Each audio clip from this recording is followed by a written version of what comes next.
Is talking about price taboo when it comes to luxury shopping? Like, is it like having someone harping on calories when all you're trying to do is just to enjoy the dang piece of cake? In this video, I want to share my thoughts on personal finance and luxury and the three questions I now ask myself before I spend money on, let's be honest, more unnecessary luxury purchases. Now, we've already established that if you are a luxe lover or collector, then there is nothing you truly need, just stuff you want. So to be completely transparent with you, I wasn't always good with money. I've bought designer bags on credit with credit cards. I've bought bags on debit with bank cards. I've bought bags on payment plans. You name it, I've done it. And for me to pretend otherwise, that I've always been financially good and mature and responsible, is just simply not true. While I'm still not perfect by any means, I do feel like I am in a better and more stable place mentally when it comes to how I plan for luxury purchases now that I'm older and perhaps, I hope, a smidge wiser, but I'll let you be the judge of that.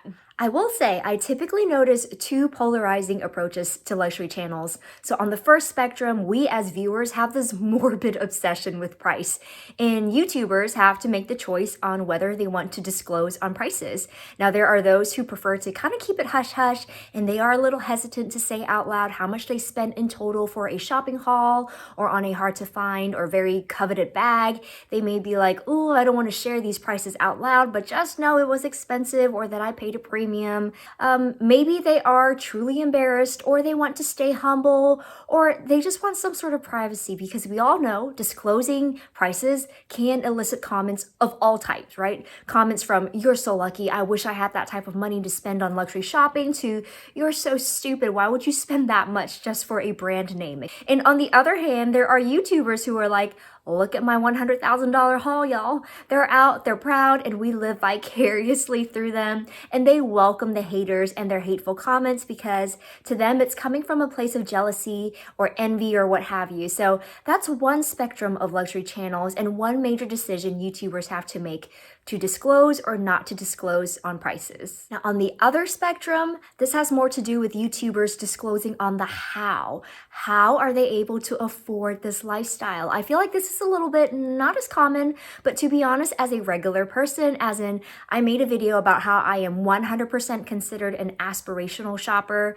If you haven't seen it, I'll link it down below. But yeah, in essence, when we think of the full spectrum of wealth divided among lower, middle, and upper class, that's just not entirely accurate for the luxury industry. So as someone who by the books would be considered upper class but still not wealthy enough to be unbothered by these upward trending prices, this to me, this is just as important, if not more important, than the how much. You know what I'm saying? Like, I find myself being drawn to luxury YouTubers who are transparent about their financial situation. Now, I don't care if they are first and foremost career professionals, or if they are stay-at-home moms, and sometimes not even moms, but just women with a partner that has enough of an income to support the family and their luxury buying habits on top of that. Or maybe they come from wealth, and mom and dad are the ones who, since young, have fostered their love and appreciation for designer brands. Heck, they might even still be living at home and don't have to worry about paying a mortgage or utility bills. I even appreciate it when luxury YouTubers admit that their luxury funds come from content creation. It comes from us watching their channels, because that is considered to be the source of their disposable income, and their spouse or their partner's income is what supports the actual household. So they get to keep all of their YouTube or sponsorship money solely for personal discretionary purposes, and not to contribute to the household, to pay bills, etc. Now, regardless of their personal situation, I just appreciate knowing. I know it sounds so nosy, but it helps me to determine and map out what is realistic for me, you know? Now, I don't think there's any need to be jealous of anybody else's financial situation or to wish you were in their shoes, because every now and then you'll see comments like, "Oh, it must be nice to have a husband that buys everything for you," or "It must be nice to have rich parents. It must be nice that you don't have to pay bills but can use all the money you make on designer shopping, etc." On that note, it's funny you almost never hear comments like, "Oh, it must be nice to qualify for a high-paying job like yours," or "It must be nice to be able to buy these items for yourself because because you've worked hard over the years or the business that you own and operate has done well, etc. Yeah, most of us aren't jealous of someone who supports their collection being self-funded. They would much rather luxury shopping be a sponsored activity. I don't really know where I was going with that. All I'm trying to say is I'm nosy, okay? I want to know how much you paid for something, and I want to know how you were able to pay for it. Like, teach me, wise one. I want to learn your secrets. Now, for me, where I am currently at in my life, I've come to realize that saving up enough money to buy your dream bag is just half of the equation. Now, when I was younger, I thought that was all of the equation. That's why you see so many of us get sentimental over a bag. Our first luxury bag that we bought with our first big boy, big girl paycheck out of college. I know, I did the same. I waited until I saved up enough to make the purchase, and that's what I did. But now in hindsight,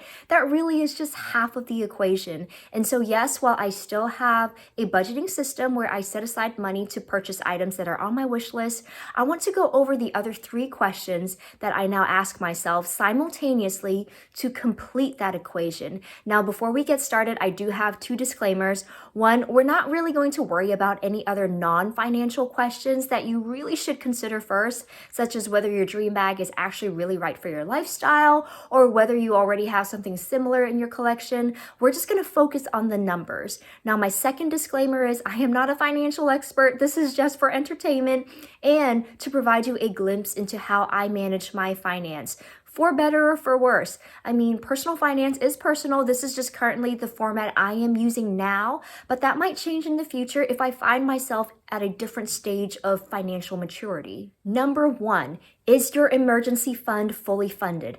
I know setting up an emergency fund is not a new concept. It's not a sexy concept. It's just a good adulting practice to have money set aside in a place that's easily accessible. And by that, I don't mean a change jar in your kitchen, but just money set aside in something like a high yield online savings account where the money can be quickly drawn out in case of an emergency, like an actual emergency though. A blowout sale does not count as an emergency, but a tire blowout, yes.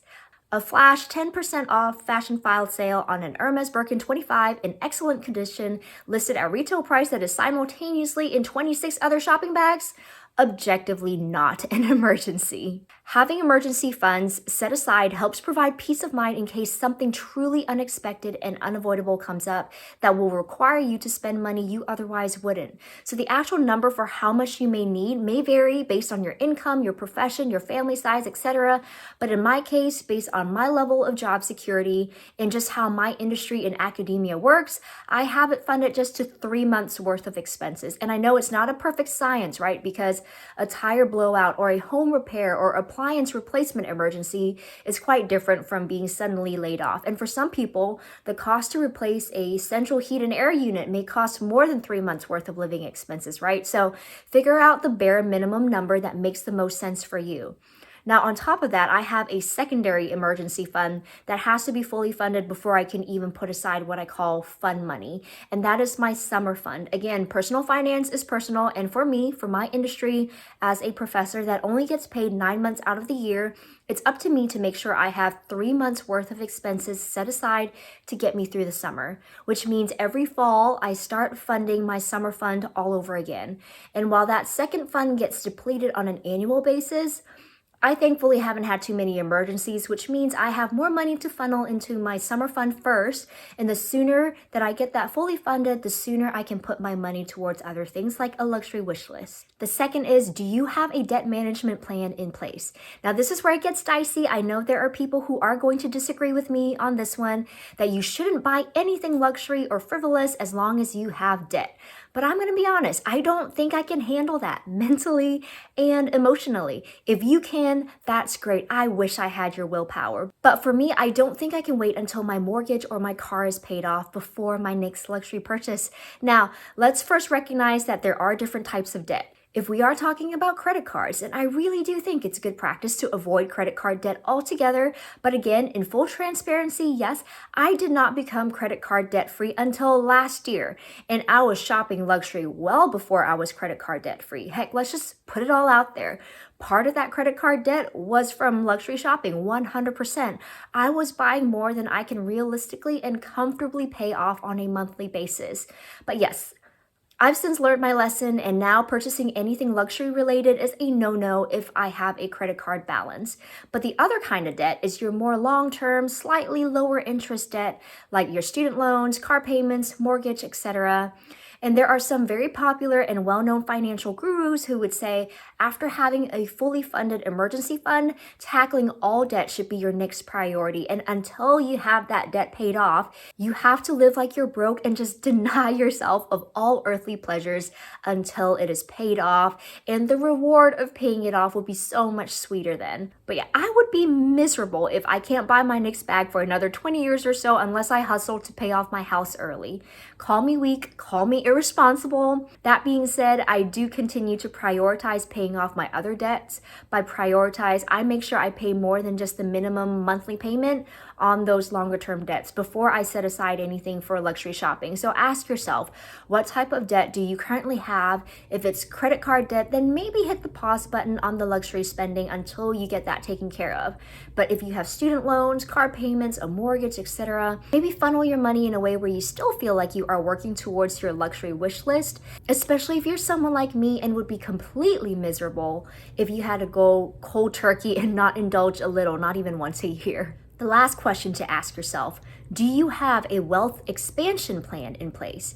Now, in one of my most recent videos about luxury price increases in 2024, I talked about how if we are going to assume an average of 10% in price increases moving forward, then I would need my income to be growing at a rate between 15 to 20% year on year in order for me not to be stuck in a lifestyle inflation zero-sum game, which is why I personally cannot stick to my current shopping habits because I'm not making any major changes in my life and my career at the moment that will lead to those levels of year-on-year income growth. And to be honest, for most of us, sustaining a consistent 15 to 20% year-on-year income growth is going to be pretty difficult to do, right? If nothing changes, if you stay at your current job, at your current position, asking for a 20% pay raise is pretty ballsy. Let's just put it that way. So to make those types of shift, you would either have to leave for a new company or be promoted to a new position, or if you are an entrepreneur, you need to be exploring some pretty aggressive expansion strategies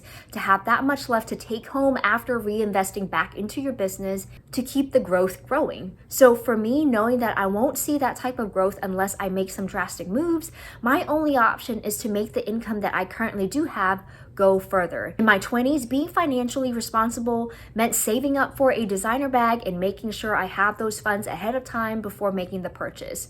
But financial responsibility looks different for me now, where not only do I still have to save up for a designer purchase, but it's not enough to know, yes, I have the funds to cover it. I also need to make sure I don't pull the trigger until I know I am financially better off, even after making the purchase. What that looks like for me means finding ways to increase my net worth, increasing the amount of money I have set aside that's not tied to my emergency fund or any other type of sinking fund, because those funds to me, like that money is already gone because it's meant to be used, you know? Like if you have a sinking fund for a house purchase or a vacation, yeah, it may be money in the bank now, but it's already been earmarked to be spent.